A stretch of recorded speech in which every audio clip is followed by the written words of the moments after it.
be at the healing bench again, and this is the offending part that broke on the Lola.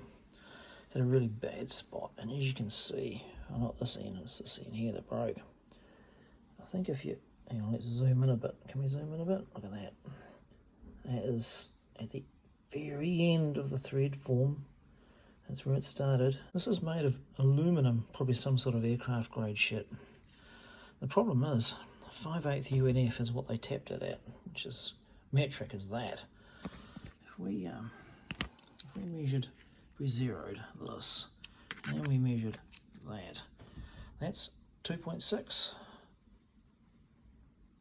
So wall thickness 1.3. Wall thickness of 1.3. A wall thickness of 1.3 millimeters is that. That doesn't seem like much, does it, people? I think I'm going to make a replacement one of these, add a bit of high tensile, something or other. Steel. In fact, I'm not going to make one, I'm going to make two. Because, holy crap, that nearly ended very badly, as you can see on the previous video. Anyway, thankfully I have a lathe and the willpower to do it. So, that's what we're going to make. For those 2 subscribers I have been following me, they know that I've got one of these here things in the garage, and today's topic is about the front suspension. Now, back in the day, these guys were quite clever. This is your camber adjusting. So normally you had to have to undo this whole assembly, wind this out, put it back on, recheck it. But what they've done is they've made this tube here that runs all the way through there. It's got a 5/8 UNF thread hole in there. And all you do is you undo the jam nut and you wind that, slowly winds it in and out.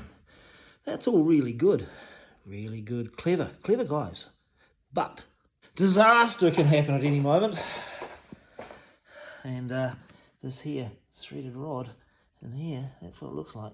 She broke right off. She broke right off. And look, as you can see, that leads to what Mercedes-Benz have just put in Formula 1 cars, which is in a variable camber geometry. Anyway, so I was left with, if you remember, this. Luckily, on the other side of the car, I've got one to work with, and that's what it's meant to look like. As you can see, real light, like really light. But if you look real close, let's see if we can zoom in. Look, there's a step there on this side where it's obviously been working, and that step's gone there. Now, I reckon that is exactly where that last one broke off. Yep. That's where it broke. So I'm going to, seeing as these are unattainium, they're like part number, whatever it is from 40 years ago, I'm going to turn one of these, into that. And that is, I don't know, what is it, 8.8 or something? Cap screw, tough as shit. Got the tap, tapping drill, which I'm guaranteed I'm going to break it now. Anyway, to the lathe we go. And why, you ask yourself, if I've got a lathe, I'm cutting this off by hand? Well, by the time I've set up the parting tool and turned the coolant on, broken the parting off tool, reset the parting tool off, cleaned the lathe up, I might as well just hacksaw it off. You know what I mean.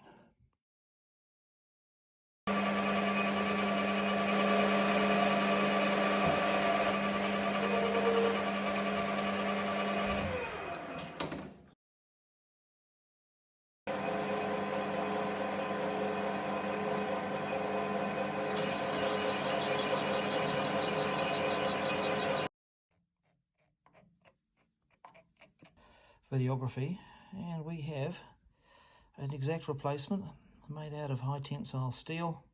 It's an old cap screw, exactly the same dimensions, the same thread, and there we have it. Fixed, and it's exactly the same, 100% new, all reattached back together, and